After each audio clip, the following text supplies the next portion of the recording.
Hello, welcome to ഫുഡിൻഷി. ഞാനിത് ഇവിടെ 2 നേന്ത്രപ്പഴം എടുത്ത് വെച്ചിട്ടുണ്ട്. കുറച്ച് അവിൽ വെള്ളത്തിലിട്ട് കുതിർത്ത് വെച്ചിട്ടുണ്ട്.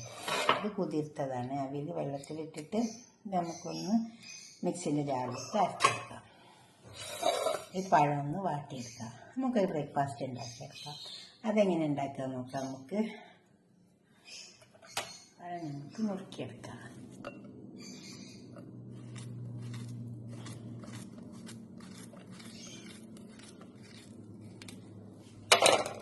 നല്ല പഴുത്ത പഴമാണെങ്കിൽ നല്ലതാട്ടോ. ഉണ്ടോ, അതേപോലെ പഴുത്താൽ നല്ലതാണ്.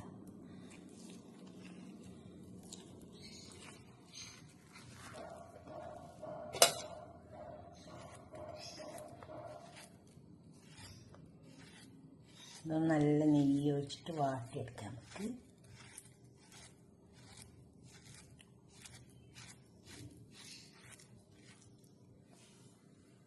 വാട്ടി പാനാക്കിയിട്ട് വെച്ചിട്ടുണ്ട്. നമുക്ക് പഴം ഇതിലേക്ക് ഇട്ട് കൊടുക്കാം.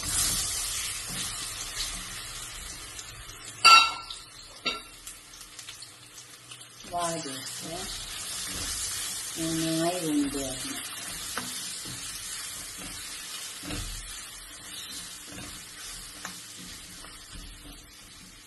ഇതണ്ട ഇങ്ങനെ വെന്ത് വരും. അപ്പം നമുക്കിങ്ങനെ ഉടച്ചെടുക്കാം. അതിനിതിലേക്ക് നമുക്ക് അവിൽ അരച്ച് വെച്ചത് ഒഴിച്ച് കൊടുക്കാം. ഇതിലേക്ക് കുറച്ച് തേങ്ങ ഇട്ട് കൊടുക്കാം. അതുപോലെ കുറച്ച് മധുരത്തിന് കുറച്ച് ശർക്കര ഇട്ട് കൊടുക്കാം. പൊടിച്ചിട്ട് തേങ്ങ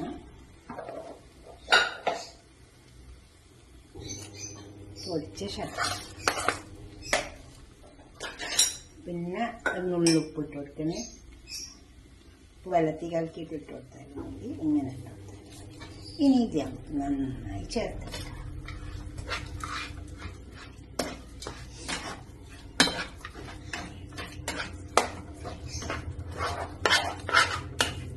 നല്ലോണം ചേർത്തെടുക്കാം. ഇതിലേക്ക് നമുക്ക് 2 ടേബിൾ സ്പൂൺ റവ ഇട്ട് കൊടുക്കാം.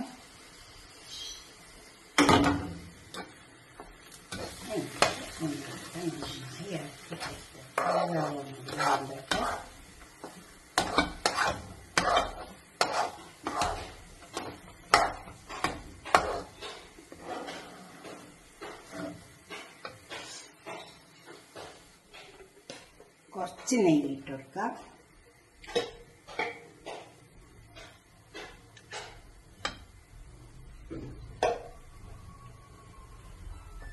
പശു നെയ്യാണ് ഇതിട്ട് കൊടുക്കാൻ നല്ല ടേസ്റ്റ് ഉണ്ടാവും. കുറച്ച് നേരം കൂടി ഒന്ന് വരച്ചിട്ട് നമുക്കിത് കുറച്ച് നേരം നല്ല സെറ്റായി വന്നു. വേണ്ട ഇതേപോലെ വരണം. വന്നിട്ട് കടാന്ന് നമുക്കൊരു പാത്രത്തിലേക്ക് സെറ്റാക്കാം. ഒരു എണ്ണ തടവിയിട്ടൊരു പാത്രം വെച്ചിട്ട്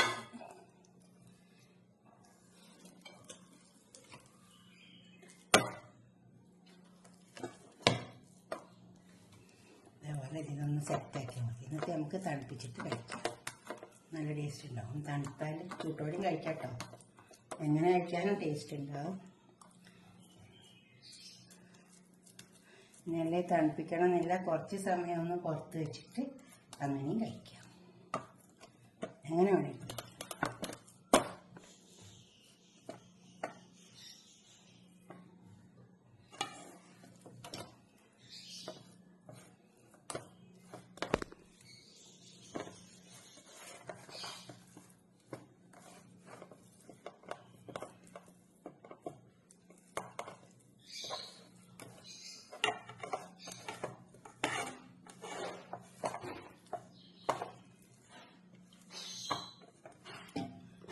അപ്പോൾ ഇത് സെറ്റായിട്ടുണ്ട്. അതേമാതിരി ഒന്ന് തണുത്തിട്ട് നമുക്ക് കഴിക്കാം. നമ്മൾ ഉണ്ടാക്കി വെച്ചതില്ലേ, അത് കണ്ടോ പഴത്തിൻ്റെ ബ്രേക്ക്ഫാസ്റ്റ്. ഇത് നമുക്കൊരു പാത്രത്തിലേക്ക് തട്ടി കൊടുക്കാം. ഇത് ഒന്ന് ചൂടാറിയാൽ കുറച്ച് നേരം തണുപ്പിച്ചുണ്ട്. അപ്പോൾ ഇതുപോലെ കിട്ടും. കണ്ടോ, നമുക്ക് പീസാക്കി കഴിക്കാൻ പറ്റും. അതെല്ലാം തണുപ്പിക്കൊന്നും വേണ്ടെങ്കിൽ ഒരു പാത്രത്തിൽ വെച്ചിട്ട് ടീസ്പൂൺ കൊണ്ട് കഴിക്കുന്നില്ല. ഇങ്ങനെ കഴിക്കാനും നല്ല ഉണ്ടാവും. കണ്ടോ, ഇങ്ങനെ ആകുമ്പോൾ നമുക്ക് ഇങ്ങനെ പീസ് പീസാക്കിയിട്ട് എടുക്കാൻ പറ്റും. കുറച്ച് സമയം ഒന്ന് തണുപ്പിക്കാൻ വെച്ചാൽ മറ്റേത് നമ്മളിങ്ങനെ കോരി കോരി കഴിക്കണം. ഇതാകുമ്പോൾ അതേപോലെ ചെറിയ ചെറിയ പീസാക്കിയിട്ട് നമുക്ക് എടുത്ത് കഴിക്കാം.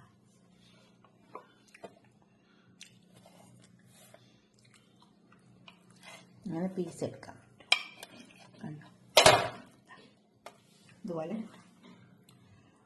നല്ല ടേസ്റ്റ് ഉണ്ടാവും. ശർക്കര ഇട്ട് കൊടുത്താൽ മതി, കുറച്ച് തേങ്ങ ഒക്കെ ഇട്ട് ഇതുപോലെ ഒന്ന് ഉണ്ടാക്കി വയ്ക്കാം, നല്ല ടേസ്റ്റ് ഉണ്ടാവും. നിങ്ങൾ ഉണ്ടാക്കിയിട്ട് നിങ്ങളുടെ അഭിപ്രായം നിർദ്ദേശമൊക്കെ കമൻറ്റ് ബോക്സിൽ അറിയിക്കാം. അപ്പോൾ ലൈക്ക് ചെയ്യുക, സബ്സ്ക്രൈബ് ചെയ്യാത്തവരൊക്കെ ചെയ്യുക.